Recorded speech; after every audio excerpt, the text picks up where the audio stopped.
Welcome to the Be Dadly podcast, where we discuss all things dadly, from being an entrepreneur while caring for toddlers to raising screenagers and talking the birds and the bees.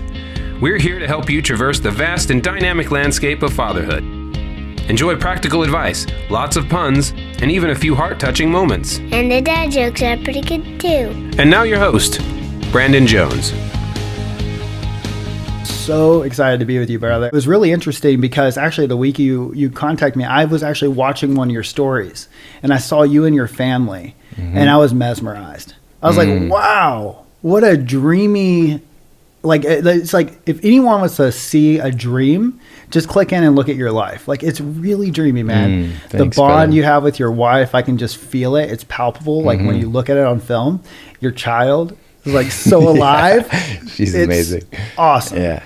So I was super excited about that. And then, I started on this journey of this dad coaching thing. And then a great buddy of mine, the co-producer of this, John, he actually was like, hey, I got this buddy, Charles Clay. And I'm like, what? Ping, ping, ping. Okay, perfect. Yeah. He's like, yeah, he said yes. I was like, epic. So we got him on the show. And then here you are. And it's like, I know when the universe pulls things together like that, when I'm not even, it's orchestrating. Yep. It's just a huge yes. So super blessed. Thank you so much for being here. Such an honor, brother. Yeah, I just tune in to intuition and it was a funk yes, and here we are. Awesome. So one of the things I'm really excited to talk with you about, and a little backstory on this is I listened to your Kyle Kingsbury episode, which is absolutely epic, and I really want to recommend that the listeners check that out. Episode 222, which is also very cool. Speaking of alignment, yeah. So you got a lot of alignment going on, brother. Thank you. That's really cool. And so when I listened to it, you talked about this inner peace process, and you talked about being someone who people were kind of drawn to fight, and if there was someone at a party that was going to get into a fight, it was going to be you. And I just resonated with that so deeply. And so I definitely want to be able to get into that today. I want you to talk about that and everything. But before we do, why don't you just tell our listeners like a little short, brief history. Who are you? What are you up to? Sure. Yeah. I mean, I grew up in Washington State. So the great Northwest. I graduated from Washington State University with my degree in kinesiology and always had a love for the ocean. And so my older brother was always talking about like, man, when I grow up, I'm going to be a surfer in Cali, and that was kind of his like dream. And I was like, man, I'm kind of over Washington. I'm ready for the beach life. And so I moved to San Diego, and here I am like living my brother's dream. I was like, what are you going to come move out here, man? I'm surfing every day and like living it up. Became a trainer there, health coach, and life was good. I was really enjoying that chapter. And then, there was a part of me, how the universe gives you like a little feather of like, hey, maybe you should make an adjustment here, shift some of this stuff that isn't working in your life. And I was like, nah, I'm fine. And then it's like we get hit by a brick, right? It's kind of like a big wake up call of like, a nasty hangover, and we have to deal with some consequences from some bad decisions. And so, that happened. And then I was like, okay, I need to make some shifts to realign my life here, because I'm teaching health coaching and training, but I'm training like 10 clients a day, running off coffee, and going out on the weekends and indulging in sex, drugs, and rock and roll, right? And so I was out of balance. Right. And so once, that brick, that like nasty hangover that was finally like a wake-up call for me, inspired me to make some changes and like commit to, okay, I'm going to stay clean, and had like the New Year's resolution, like I'm going to go all year without eating sugar and all these epic, like, aspirations. Yep. And a week in, I fall back into old habits, I get hit with some heavy emotions and I'm, eating sugar again and right back in the old path. And so this continued until I found myself in 2008 up snowboarding in Mammoth Mountain. And this day in particular was crazy. It was a full-on blizzard. Like there was snow coming in every which way. You couldn't even see, like 5 feet in front of you, see like a blur of a tree or something. And it was just total whiteout.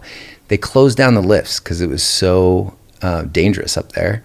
And so it was me and my two buddies were the only ones up on the mountain at the top after they closed down the lifts. And we're looking at each other like, this is crazy, but hey, just stay low and be ready for anything, right? And so we just charged and we're having fun, blasting through this mountain. And my friends were in front of me and everything was cool until all of a sudden I went off a jump that I didn't know was there. And I'm in midair, freaking out. I'm like, I don't know which way is up or down. I don't know where I'm gonna land. And I tensed up and smashed right on my back. And I remember it felt like this lightning bolt just hit me, like right in like SI, L5, like bam. All of a sudden it was like the most intense physical pain I'd experienced at that time. Like it was like 11 out of 10 scale. Wow. And I was yelling. I was trying to get my friends' attention. They'd already bombed down the mountain. Right. I grabbed my phone and my phone's dead. It was out of battery. And I'm like, there's nobody up here. Like, I'm in the most pain I've ever experienced. I'm in deep crap right now. And so literally had to channel my inner Spartan warrior in that moment and just to like click off my board and sit on it to just ride down on my butt as far as I could. And then I'd keel over and like breathe into the pain. It was so intense. And then I finally made it down the mountain and I'm like dragging myself to the cabin. And then I had to go see all these doctors and they're showing me x-rays and MRIs of like how jacked up my spine is. And they're telling me that you are going to need multiple surgeries or you'll never move the same again. And I'm like, what? I love this body. Like that is the worst thing I could hear right now. And so even in a fight or flight response like that, I was able to access my intuition and say no. Like I'm not giving my power to these guys. I'm not going into surgery. I'm gonna see how I can heal this naturally. And so that began my deep initiation to self-healing. Some of the most powerful tools that I gained along my journey started with like, I could barely crawl to the bathroom. So I was in so much pain that I had to sit, literally, it was like the universe just said, hey, sit with all these emotions that you've been drinking away, smoking away, trying to run away towards pleasure, all the fears of everything I was hiding, the shame. Like I was in such bad shape, I couldn't even get up, let alone go to work. And so all these like heavy emotions and anger and like finally just sat in a pool of my own tears and like surrendered to all of it. And I went to deeper depths of those emotions than I had before. And in that I found gold. Like in each one of them, I was like, wow, like why have I been so afraid to go here? Like I feel super clear on the other end, and it's like once we go into it and allow ourselves to feel it, then it too passes, right? It's not like we're holding on to these anymore. And so I felt really free after that, even though I was still in pain. I was able to set a clear intention in a meditation saying like, I'm open to receiving all answers to healing this naturally. And during that meditation, a friend of mine I hadn't talked to in years sent me a text literally while I was meditating saying, hey, I heard your back's really messed up. Check out neurokinetic therapy, the work of David Weinstock. And I was like, what is this? This rabbit hole that connected so many dots for me in my background, kinesiology, and like helped me understand how everything was all interconnected. The physiology, that I literally just started watching his stuff and got my first session with one of his top students in San Diego and was blown away by what happened. I walked in there and I was in so much pain. My hip was out to one side, my upper body's to the other side. I looked like Shakira stuck in a mid-hip dance move, like frozen like that. And that was representative. That's great. Yeah, I was a mess. And that was representative of how out of alignment I was with my purpose, how out of integrity I was with what I was teaching at that time. And so these were deep lessons for me. And the body knows, it's like I got on that table and she started testing different muscle groups. She tested my glutes, and my glutes weren't firing. Like, she would just pull up on my foot or tell me to push down and nothing was happening. And I was like, what do you mean my glutes aren't firing? I have huge glutes. Like, what's going on here? And she's like, yeah, all form, no function. She had a good sense of humor. And, Right. And she had me clench my jaw and then retested the glutes, and all of a sudden they were strong momentarily. I was like, whoa. My body had just showed us that the neurological block was in my jaw, right? And jaw, later to find out, often holds anger, resentment, revenge. Some of these emotions that get stuck there can be a neurological block to the message getting to the big guns to activate those muscles to help stabilize the spine and keep us in alignment, right? So we found a couple other compensation patterns like that, cleared them up. I got off the table and I was like, what? Like, I'm like 90% better. Wow, I felt that is way less insane. pain. Muscles were firing again that were offline since the incident. And I gave her a huge hug and I was like, this is my path. Like, I need to learn this.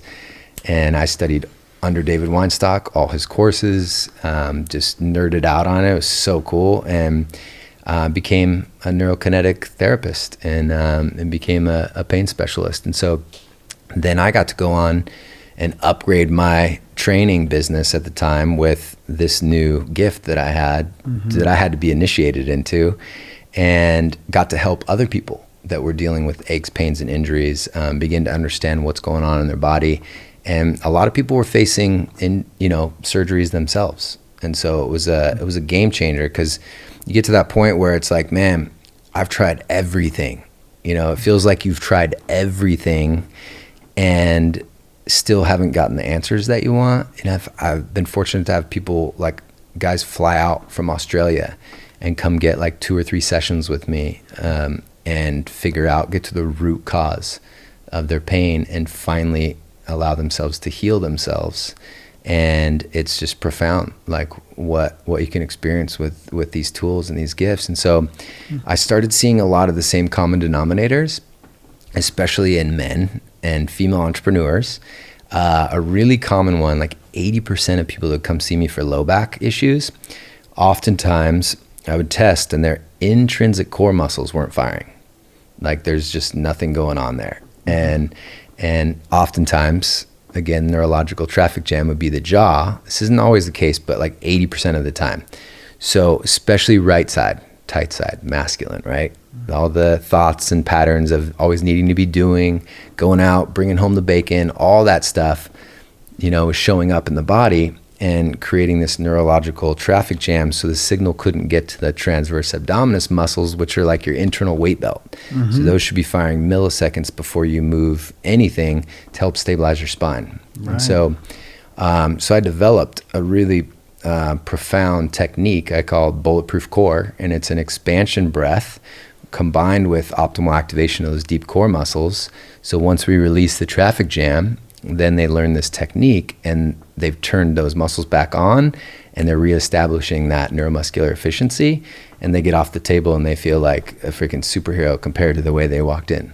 Wow. So it's a game changer. And so it's just been so fascinating how common this is. And even then, there was more layers to this equation, right? Like, even with my story, there was so many, emotions are energy. And so when we try to resist any emotions, it just persists. And so that's like one way that it becomes stuck in us as issues in our tissues, I call it, right? It's where, like, if we try not to feel grief or try not to feel anger because we've been taught in society that it's not acceptable to, lash out in that way, then we hold it in our body and it gets stuck, and then it gets poked and prodded and triggered by all the people in our lives, right? That are our teachers. It could be even the guy just cutting you off in traffic that is enough to like hit a dose of Incredible Hulk road rage, and before you know it, you're like in this fury of anger and you're like, whoa, where did that come from?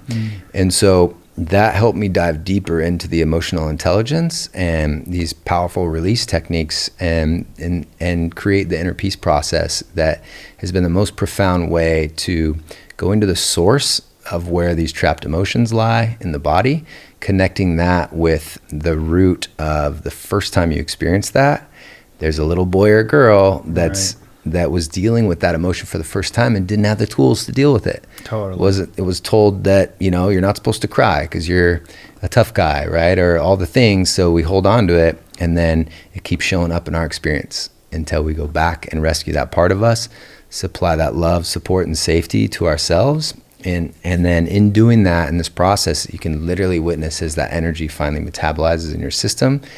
And it's really cool on the other end of that, because there's a lot of freedom and liberation, new energy coming in, and then you can channel that into what it is you actually want to create. And so a lot of dreams can come true really fast with this process. And it's been my main focus because it works so well.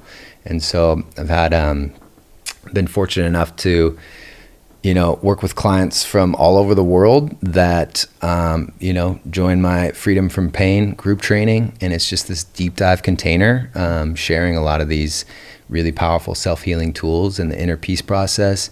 And then they get the take-home version of that. So they're just reminded that they're their own greatest healer, and that there are some really powerful ways to connect even deeper with the greatest technology on the planet, these human bodies, right? It's not the phones, the computers we're on, it's what we're living in here, these sensory suits. And so it's so fun to get to do this work, because then you become to realize, like, oh, pain is just the check engine light. Right. Just like in our car, Yep. right? And so, if you're driving your car, how long do you go with the check engine light on before you make a change? Totally. Before you get it serviced, right? And people are pretty good about that. But when it comes to our bodies, it's like, no, I just want to cover up the check engine light with pills, with drugs, with pleasure, anything, right? Go to the fridge, Netflix, escape from it. Get in a scroll hole on Facebook or Instagram. Or even work yourself. Totally. Like you're using work as a medicine. Totally. It's a great strategy, a coping mechanism that's developed usually early on. And so those habits die hard, right? And that's what's great about this inner peace process, is it takes you back to the source of that. And then those external things begin to lose their magnetism because you're self-sourcing. You're bringing that love, support, and safety to where it's needed most.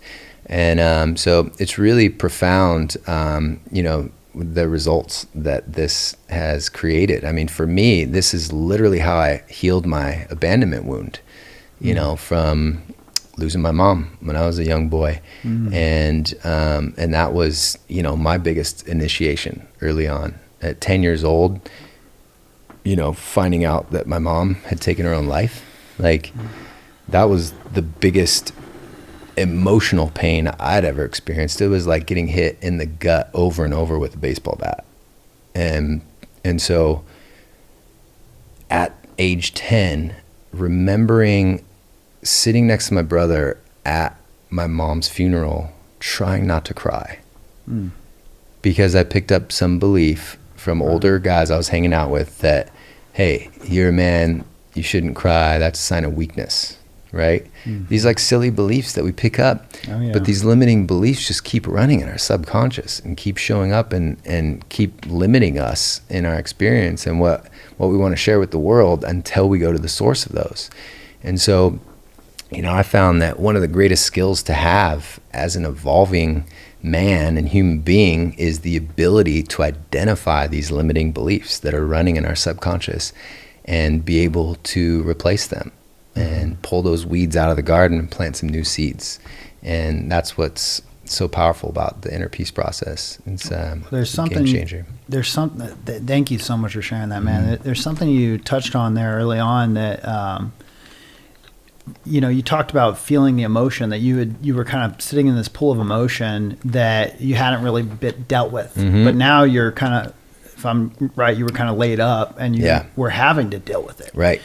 And that, you couldn't avoid it anymore. You weren't able to just run off and go chase girls or do whatever it was that was going to distract you before. So now you're just going to just sit with it. And God's like, hey, sorry, but you're going to just sit here for a moment. We're forcing you to like chill the F out, just slow down so that you can finally process it. Yeah. And talk about that, like feeling, because like that was something that really stood out to me. When I was listening to you before, is like this being willing and being able to instead of avoiding an emotion, like going as far into it as you can. Yep. Talk about that. Once I realized, like, here's an example. Loneliness was one that I had to sit with in order to call in my soulmate. Like, I had to come to terms with that first. And so I was such an extrovert. Like, I would go out, get my energy from other people, and like love social interactions, life of the party, that kind of stuff. But like, when I really sat with loneliness and realized, slow things down. I used the breath technique, super simple, to like allow myself to really sit with that. I went deeper into the depths of loneliness than I've ever gone before, and realized there's gold there.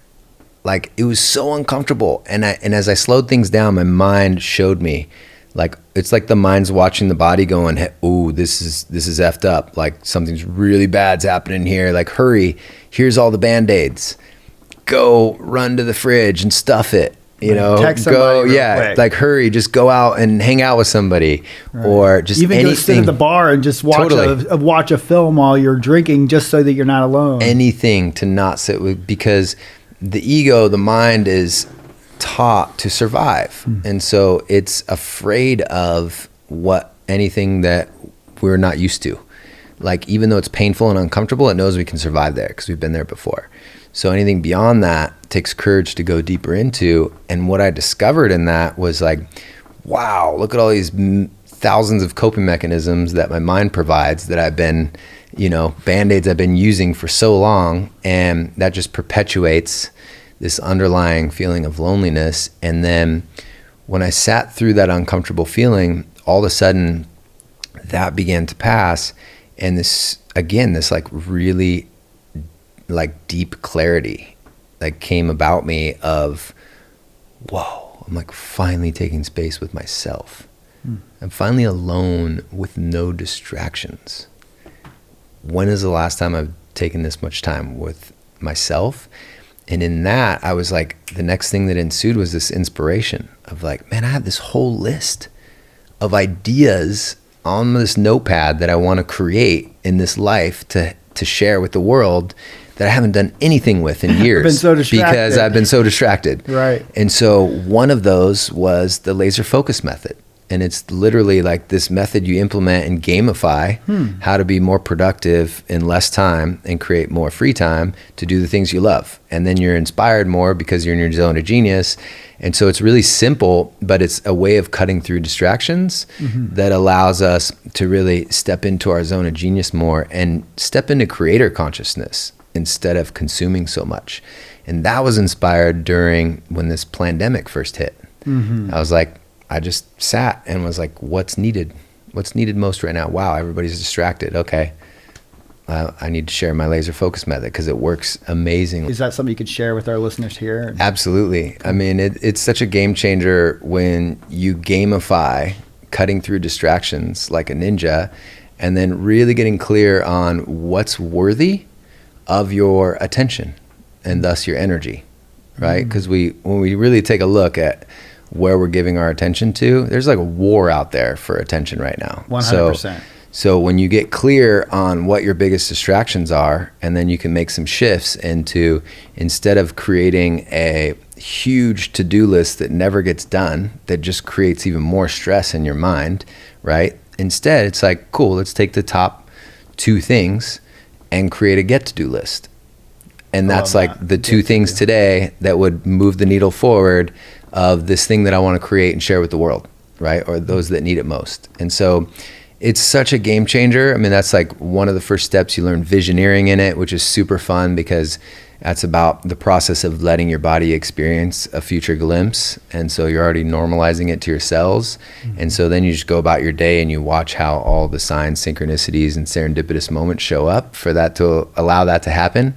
Like same way we got here. Yeah, absolutely. And so those puzzle pieces fall into place really well when you're channeling your energy into what you want to create. So it's such an amazing process and method for stepping into creator consciousness instead of just being a consumer. Right. You know, we're over consuming as a society. It shows with obesity and all the things. And when you step into this creator consciousness, even when you take the first step and you start implementing this, you're like, wow, I'm way more productive and I'm getting more done in less time. And now I have so much more free time that I get to enjoy doing more of the things I love. And that's when you're in your zone of genius where the new ideas come in. Totally. Right. And so it works really well. And it's like, you know, super inexpensive online program to help get people jump started. And that was inspired, you know, during the pandemic, after I went to the depths of loneliness. Like I literally had to sit with that uncomfortable feeling as that passed. It was like this realization of like, holy cow, I've been so afraid to go this deep into loneliness. And now I love it here. Like I love spending time with myself with no distractions. And I was inspired to create this huge list of things that I knew could benefit the world instead of just watching Netflix, right? Instead of just going out and having another drink or whatever. And then I was never afraid of loneliness again.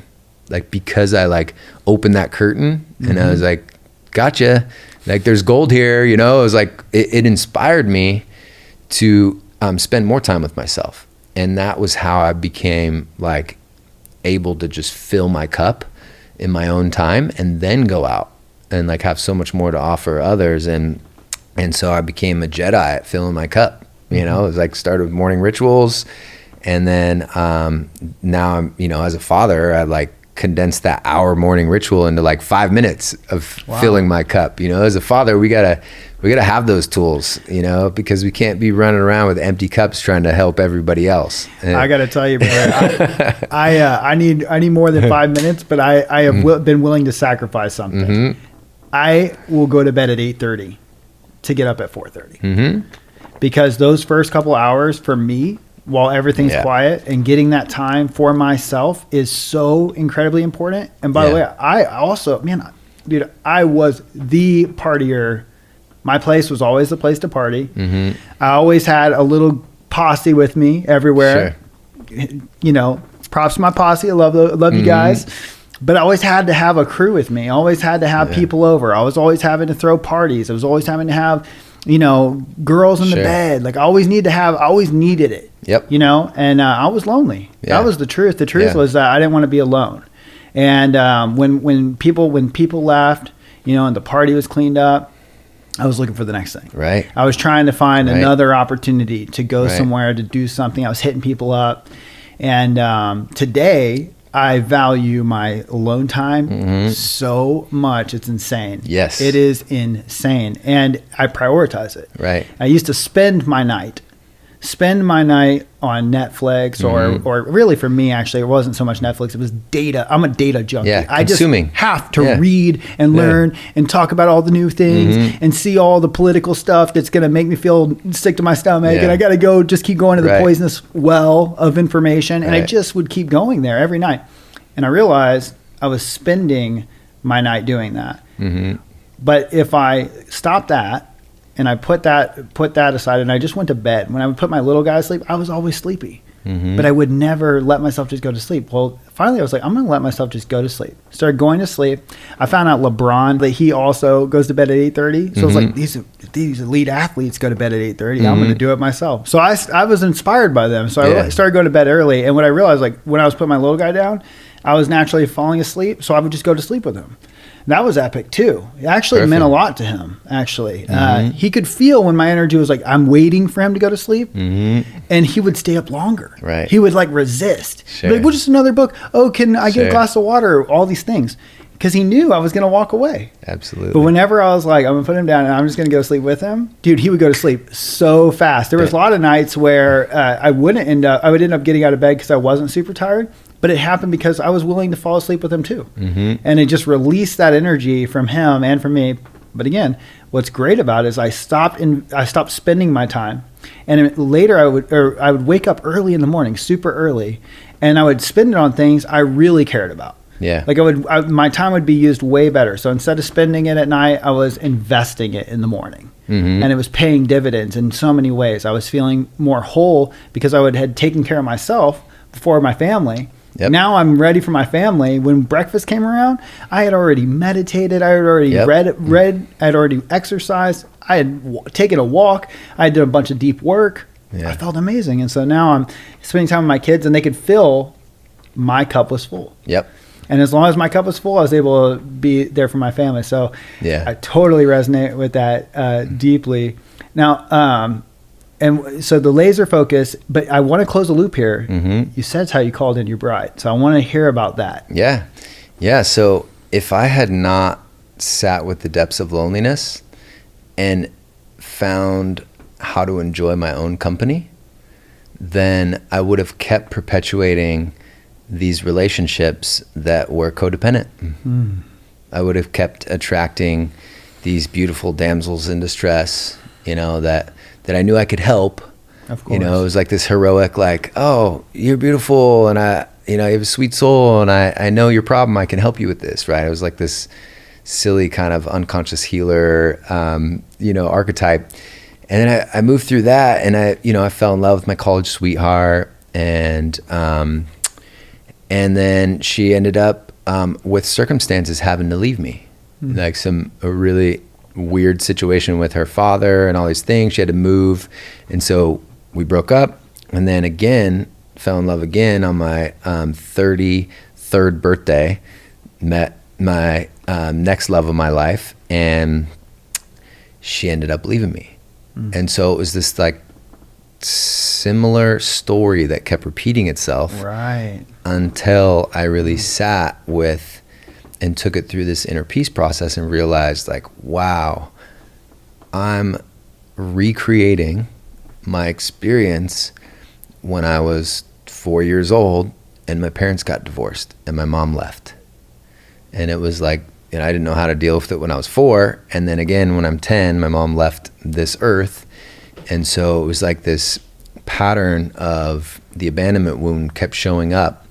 And then I got to take responsibility for why that was happening and realizing the areas where I was subconsciously acting immature and pushing those girlfriends away, and like literally doing stupid stuff to push them away to recreate that story again.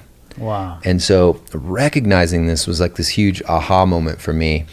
And part of that journey was, sitting in the depths of loneliness and understanding that there's gold there, and that inspired me to create more, step into my creator consciousness. And then I was so able to fill my own cup and was totally clear on what I wanted now. I was like, cool, I'm tired of this same pattern over and over, so I'm going to call in my queen, and I want to have a family and kids and all the things. And then did this visioneering. I was sending her energy and connecting with her, energetically before we even met physically. And so when she popped up on my radar, it was just like this easy no-brainer, like, holy cow, who's this goddess? Like, we need to get together. And the first time I flew her in, there wasn't even any words exchanged. I picked her up from the airport and we just made out. Wow. The first time we saw each other. Yeah. How did you meet her? So she pinged me on Facebook. I'd come up as someone you may know, kind of like your reticular activation. She was like, wow, this guy feels familiar. And I kept showing up on her Facebook feed, mutual friends and stuff. And so she sent me a message, and then I reached out to her and said, hey, you free to hop on a call? And on that phone call was one of the most refreshing phone calls ever. It was like this soul connection of catching up on this lifetime and all the past lifetimes we've been together. It was really interesting, this depth. And she was forthcoming right off the bat. She was like, hey, I'm living in the Bay. I have an amazing community. I'm a psychotherapist. I have a great practice. I'm not looking for more friends. I'm calling in my king, and I want to have a family and all these things. And Charles 1.0, that would have been okay, peace. See you later.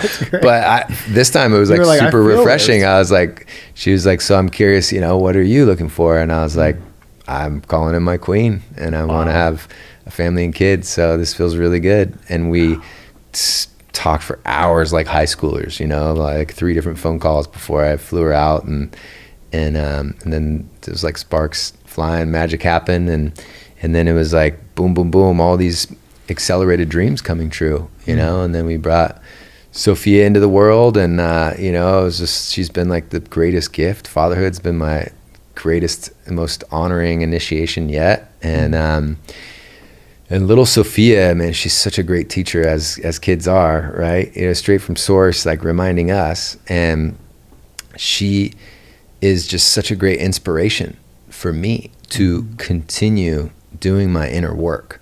Every time I get triggered, every time I get uncomfortable feelings, I can always choose the mind's band-aids and keep perpetuating that issue, that limiting belief, that program, or I can use it, this process, step by step, and go to the source of it and witness as my energy metabolizes it in my body. I gain the lessons and blessings from it.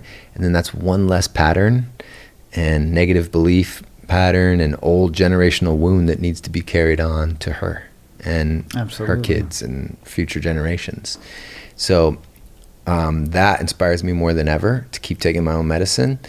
And, you know, I'm not perfect. I'll give you an example of like how this, you know, bringing full circle with anger, and, you know, there's always more layers to reveal, right? Yep. To reveal and heal. So not even like a month and a half ago, my whole Instagram account got hacked. And so this basically, I realized, holy cow, someone just got into my account and then changed the password and blocked me out of it. Ooh, man. And so then I'm getting all these messages from WhatsApp from these guys saying, we have your account held ransom, essentially, and that you better respond or we're gonna delete your account, or they threatened that they were gonna put porn on it and all these things, right? Gosh. And so I have, like, you know, I had a lot of my business wrapped up in that, and I was marketing at the time and stuff. So I was like so angry. I felt super violated. I was like, this was super triggering, and I was like surprised that this was such a hit to my nervous system. You know, it's kind of like, wow, it's important to see how much clout I'm putting into this freaking game of, you know, Instagram, social media, and how much my business is wrapped up into it. So, but I began to take it through my inner peace process. And so I recognized, okay, this anger I'm feeling, and this is before I responded to any of those threats or anything. I didn't even reach out to those guys because I wanted to deal with the emotions first. And so the anger was a very familiar flavor. And it was like, okay, where am I feeling this in my body? Showing up right in my solar plexus. It was like this constrictive boa constrictor, kind of like, you know, shutting down my power. And that familiar anger took me back to, in this process, my 16-year-old. And when I was 16, I got cut from the basketball team because the coaches had it out for me. And I was one of the best players. Like, the whole team was blown away because, you know, it was my junior year. This was like, you know, one of my favorite sports, and we already had the team camaraderie and all that. And so didn't see my name on the list. I go storming in the coach's office. They couldn't even look me in the eyes. They were like looking down and avoiding. And I was like, so obviously there's a mistake. You know, you guys didn't put me on the list, the roster. And they're like, yeah, you know, we had to make a really tough decision. And I was like, are you kidding me?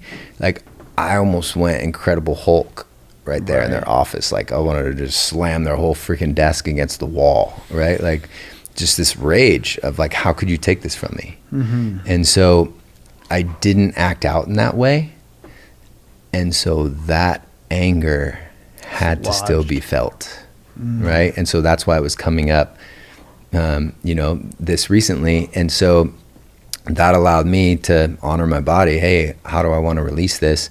And that meant like punching the bed a freaking over 100 times until I reached exhaustion, and letting some Viking roars out and letting my body fully express this rage that I'd held on to that had been like hidden in me for so long. And in that process, reconnecting with that 16-year-old. Like I sat there with him this time as my current self through that situation and got to support him through it and make sure he felt loved, supported, and seen and held through that. And so then he felt integrated in my heart again and felt like, you know, he could let that go. Then I felt in alignment again. And through that process, I witnessed as that energy metabolized in my solar plexus. And now I felt my power again. And then I responded to these guys, right? And so they called, I answered, and I just led the conversation. I said, listen, how long have you been scamming people like this? And this guy was like, you know, years, bro, years. And I was like, how many people have you scammed out of money and out of their accounts? And he's like, hundreds of people. And I was like, do you believe in karma? And he goes, yeah. And I go, good. Then you know that this is coming back to you in probably the worst way you can imagine. And so you have an opportunity to make this right now. You know, you can hand over my password and we can call this good and go our separate ways. And he's like, no, bro. I was like, well, what is it you want? You know, he's like, $500, you know? And I was like, you're not getting $500. And meanwhile, I had also reached out to a friend that this happened to, because I guess this happens a lot. And she connected with this guy that like is an investigator for this stuff, and he has connections of Facebook. So I was talking with him about a solution, and he was charging like $1,200 or something to fix it. I was like not willing to pay that much for this issue. And so, but he told me that this guy was in Turkey and kind of got his location and stuff, and that don't negotiate with them because they'll take your money and then they won't give your account back kind of thing. So I had this intel, and I was like, well, you know, I leveled with this guy. I was like, you know, why are you doing this? You know? And he's like, bro, I got kids to feed. You know, I was like, yeah, I'm a father too. I get that. And what do your kids think about your career? You know, what do they think about? Do they know what you're doing? And this guy, like, all of a sudden, instead of this like parasite that I wanted to like strangle, now it was a human talking to a human, man to man. And he leveled. He started getting emotional and was like, well, you know, I just need like $300. And I was like, you know what? I'll make you a deal if you agree to these three things. One, I'll give you $100 if you give me the account back, you erase all the information you have on me, we never speak again. 2, you make sure that money goes towards your kids and putting food on their table. And 3, you look into a real career, something that's you can sleep at night better knowing that you're providing a service to humanity instead of a vulture, right? And so he was like, well, $300. And I was like, no deal. Click, hung up on him, right? And so he's calling back. Meanwhile, I'm at the park with my wife and my little daughter, and she's playing, and we're having a good time. And I'm just like, I've come to peace with like totally letting it go. Like I'm in a neutral place of like, hey, you know, I don't need this. And I was surprised that I was that wrapped up into it, that it was such a hit to my nervous system. So I'm in a good space where I'm okay with any outcome. And so, you know, he called back and I said, all right, last chance, you know, the deal still stands if you agree to those 3 terms. And he's like, okay, it's got to be in crypto. And, you know, and I should have, cool, I got crypto and you know, proved that. And then he said, I go, cool, here's, you know, I showed you, I got this, send me the password and I'll send you the money. And so he sends me the password. I'm at the park, get the password, go into my account, switch the password. Now I got my account back. And I hung up on him and ghosted him. That's great. And he's pissed, right? Like I go, babe, I just got my account back. She's like, awesome. Just showed him. Yeah. And so he just got a dose of his own medicine. Did. Absolutely. And so I let that go for a while, like, wow, you know, good hour or so, letting it, he's all this hate mail. I'm going to get your account. He's sending me all these texts and stuff like, I'm going to get your account back and like put porn on there and all this threats, right? Yeah. And I just it was like, it's your turn to experience your medicine from this. And then I sat with it and I was like, you know, this doesn't feel fully complete yet. Yeah. Like, I'm a man of my word. You're not him. Right. So I finally let him go through his process, had to experience that. And then I called him back and said, listen, I'm a man of my word. I'm going to honor that agreement.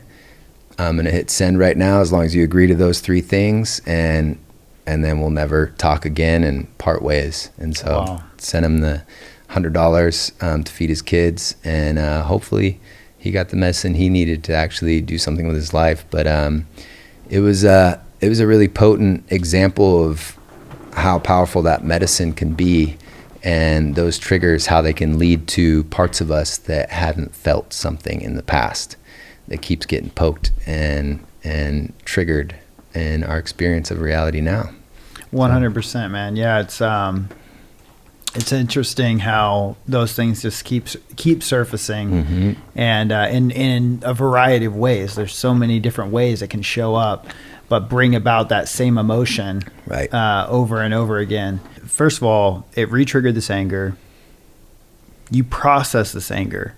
It moved you into a place where you could actually even be okay with whatever was going to happen. You're playing with your kid. You're having fun. You guys are at the park, and you are now relaxed, but he's now livid, which is so funny because he's the one. Right. That was his karma. He got to experience, you know, what he's been doing to other people. That's so beautiful. Yeah. And, you know, it's interesting. So one of the things that you and I can relate on, and I've heard you talk about this before, is that, you know, when we would be at parties, for example, or we would go to different events, or we could even just go downtown or whatever. For me, I'll speak for me. I could go downtown, walk into a bar and not know anybody. And whoever the asshole is in the bar wants to fight me, like all of a sudden, you know, and I've had fights like that, multiple fights. I grew up fighting a lot. I grew up in inner city, had a lot of poverty. And I mean, we would fight over the dumbest things. I fought kids over who was more traumatized, like who had, you know, it's like, you don't know my mama, you don't know my life, you know, and I'm like, you don't even know me. And then we're going to fight over who had it worse, right? Like just stupid stuff. Sure. And I also fought a lot of bullies. I had a lot of fights where justice, like I felt called to bring justice to order. And anyways, just a lot of anger. And I know at the time I was a magnet for this. I was obviously projecting and had this feeling like if there was tension in the room and someone else had that in them, it would happen. Right. Me and them would end up clicking, and then all of a sudden once we engaged and the eyes locked, we weren't going to back down. Sparks fly. Yeah. And it happened all the time, and luckily, you know, hasn't happened in so long, but I do believe that part of the reason that hasn't been my truth anymore is because of the healing that I've done. Absolutely. And I have so much empathy for the angry man. I have so much empathy for the person who experiences rage. I experienced rage. I went to anger management, did 10 weeks of anger management. I experienced rage with my kids, which was not both of them, with really my oldest son. I couldn't control my temper, and he was getting in trouble all the time, and I could not get him to behave. And I just thought, if I could just be a little bit more strict, if I could just, you know, get him to understand. I was like drill sergeant dad. It just wasn't working. And at one point I realized, I was like, I need anger management. Like, I'm not even able to control myself. Yeah. Like, I'm way beyond a teaching moment. Right. And so I want to share this because I think if there's any dad out there that's listening to this that's raged. Yep. Right. This loss is cool and feels like, you know, feels bad about it. Right. Sure. I mean, first of all, dude, if you don't have a process like your inner peace process, you don't have a process. I call it integration, is what I've learned. But if you don't have a process of integrating these parts of us that are trapped and triggered, that are needing information or needing a new influence, but they're never going to get it if you're not willing to go back. Right. If you're not willing to approach them. Sure. If you don't have that, you are going to repeat these processes. Absolutely. You're going to feel this rage. You're going to feel this anger. The way that I learned this was actually through a great therapist, and it was she did EMDR. Mm-hmm. And before we could do EMDR, which is a fantastic method of therapy, I really highly recommend that and CBT, but EMDR is super, super powerful. It stands for eye movement desensitization and reprocessing. Mm-hmm. It was actually stumbled upon, but it was like if the eye moves left and right during REM sleep, and it has to do with the left and right hemisphere of the brain. And if you use it during processing trauma, it actually can help unlock you from that trauma. So you don't keep repeating it. You don't keep repeating the PTSD. You don't keep repeating the problem. And you release that trigger. So it's really super powerful. And I may not be explaining that perfectly, by the way. There's probably a therapist or a psychologist. That's not how it is. Or whatever. But that's how I understand it. Sure. And for all intents and purposes, it's good enough for you to understand what's going on. So, but here's what I learned. It's like this integrated process. And it sounds similar to your inner peace process.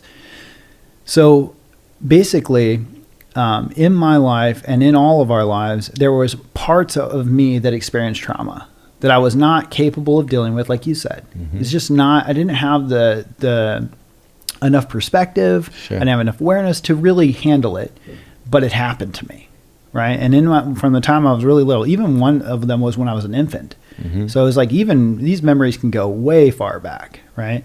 And basically, all those parts are kind of like cataloged. If you think of like pulling out, if I could pull out the file that is Charles, there'd be all these little files, and each of these little files have a little you in them. Mm-hmm. And, these different layers, like you said, it's like peeling back the layers. Each of these little files have layers, and they have in those little stories and little moments.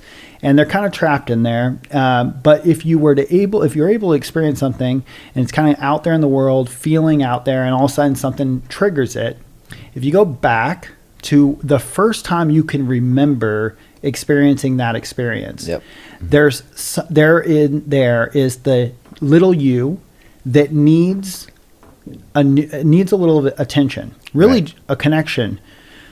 And so my therapist taught me, she says, I want you to recognize when you are in what she called being, like B-I-N-G, bing. That's how she'd do it too. She said, when you're in being, it means you are in that state where you could care less about what's going on. Mm-hmm. You are uber present.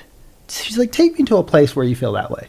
Tell me a memory when you feel that way. Mm-hmm. One of the first ones I went to is like when I would go on the ocean with my dad offshore. Mm-hmm. When I was offshore, I didn't care when we got back. We'd catch fish. There'd be all these like sea turtles would pop up. I grew up in Florida. And we'd see these sea turtles and like just awesome stuff. Sunsets, beautiful time. And it was really easy for me to get centered. The state that you're in when you feel a memory like that, when you feel fully alive, your cup is full, you're completely present. She called that being, the being state. And you are in your full being, B-E-I-N-G state. You're fully being. And she says that state has to be there while you go back to the memory. Mm-hmm. And the reason is that when we're in a memory, if we become the little us in that moment, we get re-triggered. And when we get re-traumatized, our nervous system goes back there. The parts of our brains, like the prefrontal cortex, starts to close off, and we're not really capable of helping ourselves. So in talk therapy, like when you're talking about those moments and you're re-traumatizing yourself, but you're not really, maybe you're going back in there, unless you go do some reframing or unless you do some other things, you can actually just continue to perpetuate a problem. But with something like this, where you're able to have a state, a present state, that recognizes that you are here now, right in this moment, and you're going to go back to this memory that's traumatized. If you can hold both states, where you can actually, instead of becoming that you witness that you as a separate thing, even though it is you, you witness it, and you bring your presence, that full embodiment, that kind of being state, into the room or into the space that memory is in. And when you're there, the energy I always held was that I'm the angel for myself. I'm this like archangel being, fully present, fully alive, way more aware, way more competent, a lot more experience, by no means perfect, but beyond where I was then. Sure. And I come in this room and I bring my angelic self to the space, not doing anything except for being there for them, just allowing them to happen. Now I let the memory play, in that state. And then when the memory was done, I let everything fade away except for him. While he was there, and I would see him. Sometimes he would be emotional. Sometimes he would want to, turn away from me. Depends on what age and what I was dealing with. But I would go in that room and I would see that me, and I would be, or in that space, and I would be with them, and I would just bring myself to them, and I would hold the space that, like this, hello, and I love you. I love you completely. Dude, insane waterworks. The first time I did this with a part of me, it was so cathartic that I don't think I've cried as hard as I cried. Even like losing loved ones. Like, it was insane, the amount of tears that I had for this little me. And then after I, brought that energy to them and I had that healing, I started doing that with other parts of me. So every time I'd get triggered, I would go and find that part of me. And I would introduce myself only when I was in being state, not when I was upset. Not when life was like, man, I'm freaking upset right now, I'm going to go back there. Wrong. Don't go back there right then. But I would go back there when I felt good, and I would be there for myself. And what I found is that all these little parts that were out there that were really having trouble, they started they started having this bigger, older brother type, even though I know it's me, but this bigger, almost like this angel that will come in and be with them. And I would keep bringing them, especially when I was in Awesome. I took one of them to ACL. They thought it was the coolest thing ever. They were like, what? I was like, yeah, we're at ACL. I remember I was driving at the end time. I had an M3, this badass car. It's just freaking cranking music. And I invited my teenage self, my 13-year-old, who was really freaking angry, really angry. One day, I had built a connection with him. I invited him to sit in the passenger seat. He was like, hell yeah. I was like, you want to drive? So I imaginarily let him drive. It was epic. But I brought all those pieces in, and I like to think of it as like, there's no better hand to hold your hand than your other hand. There's no hand that fits you so well. God made you complete. There is no other person that could ever be there for you or close the circuit for you better than you. You are the best healer for you. You're the best partner for you. You're the best big brother, father. Every part of what you want is right there inside of you. But if you have a technique, like an inner peace process or like an integration process, like what I'm talking about, to do this work.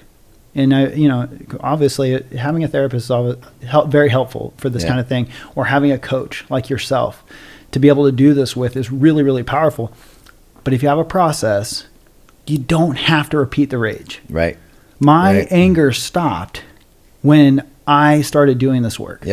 I became less violent and raging because I started completing those parts of me that were so disappointed and upset. And then you're not carrying that energy of anger from our fathers, our grandparents, our forefathers, that generational trauma. Kids, right? Because we can heal it from within. And that's what we have the opportunity to do with this type of work.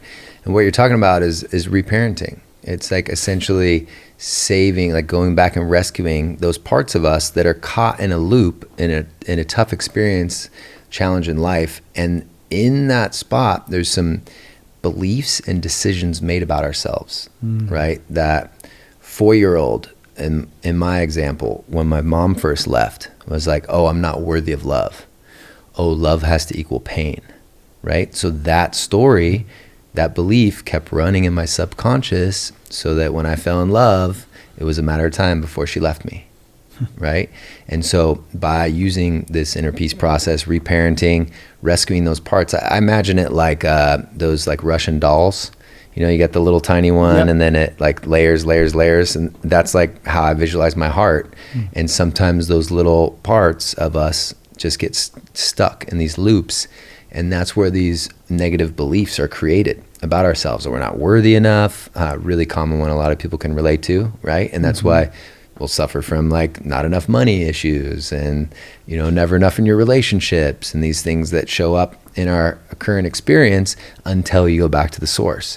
And that's what's so beautiful about it, is by even just guiding, a session or two of this work, it's like then you have the take-home version of it. So like you can be, you remember you're your own greatest healer. Absolutely. And that you have the power to go back to all these parts that were unresolved earlier in life, and bring some love, support, and safety to those parts of you, and then just witness what happens in your system. And you can ask that younger version of you, like, do you want to stay here? Yeah. You know, when I first checked in with my 4-year-old, dude, he was pissed at me. He was like, you abandoned me too. Wow. Rightfully so. He was like against the wall. Yeah. He was like arms crossed. They wouldn't even look at me. Wow. And I was like, I totally get it. I understand. And I'm still here. And I'm still here to support you and hold you through this, because I know how it is. And little by little, I'd keep checking in on him with this process. And then he'd finally open up to me a little bit. Then we hug it out, and then there's tears. And those emotions have to be felt. That energy is trying to move through us. And we're the ones that keep it stuck by trying to resist it. Right? Yeah. Or covering it up. Exactly. And so then eventually it was like, after that was felt, then I check in with him. He's like, check out this art I did on this table, you know, like this old art table we had, this wooden table we could draw and chip away at and stuff. And he was so excited to show me what he was creating. And that was me, boom, back in creator consciousness, sharing the laser focus method and my next group training and all the things. And so he was invited back into the safety of my heart again. In that Russian doll, he's like felt at home again. And I literally asked him, I was like, do you want to stay here in this experience? Do you want to come with me so I can show you everything we've created and all the experiences, you know, like ACL and all the cool things, and my daughter, like meet her and all these things. And it's like this super cool adventure. And so of course he wanted to come with me, you know, and then he's integrated in my heart again, you know, and he's safe there. And so, and then that's when things start shifting in your reality. Yep. That's when people stop effing with you when you go out, right? Because you've resolved. People just want to hug me now. Yeah. It's kind of interesting. Yeah, like, it's like a totally different experience. Even guys that are fighters will be like, you know, they're just like, hey, man. I'm like, hey. And then it's like, I don't know why, but I feel, you know, I'm like, I feel it too. And it's so weird that you can tell that they would otherwise, we would be, have been fighting, but all of a sudden they're like, I feel like I need to hug you. I'm like, right, let's hug. It's so weird. It's really powerful medicine, man. It is. Charles, this has been so much fun, dude. Absolutely. Please tell the listeners where they can find you. Yeah, charlesclay.coach. Check us out there. And Instagram, I got my account back. Yes, you did. With a happy ending and lots of lessons and blessings. Yeah. And so you can find me at charlesclay.coach, both on Instagram and the website. You can find the laser focus method there if you're interested in that. You can reach out with me. I love getting DMs and connecting with all the people that resonate with what I share so that we can connect. I offer like 15-minute consultation calls, support calls to see where you're at.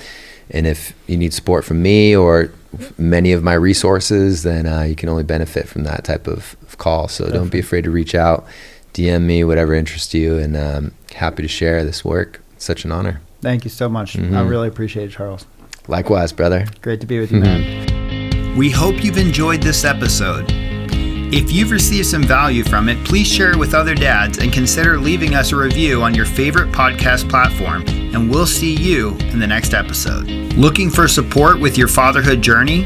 Go to bedadly.com and take our Dadly Disposition quiz and learn helpful insights on how you can overcome power struggles with your kids.